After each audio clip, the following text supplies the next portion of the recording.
Hi everyone, welcome back to this channel. In this tutorial, I will show you several easy ways to get the free exhibition passes in Heartopia. So exhibition passes are very useful because you can use them to pull unlimited gacha banner such as the current Sanrio event and the Heart Pond Vow banner like this.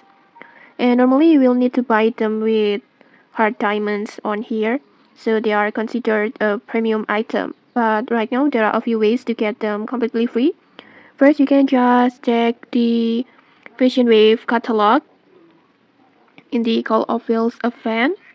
Fashion Wave catalog, like like this, you can see you can get the exhibition pass from here after you complete the collections point on here.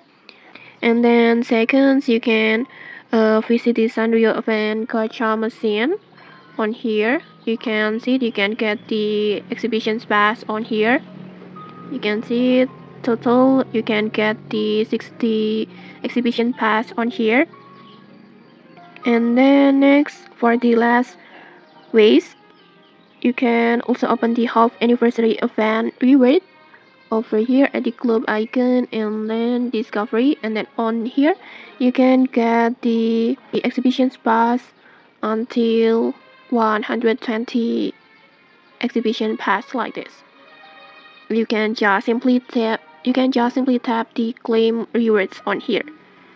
And okay, that's it. Make sure to collect all these free rewards before the event ends, and then just good luck with your gacha pulls. And okay, that's it. If you found this helpful, don't forget to like, comment, and subscribe for more tutorials. Thanks for watching, and see you!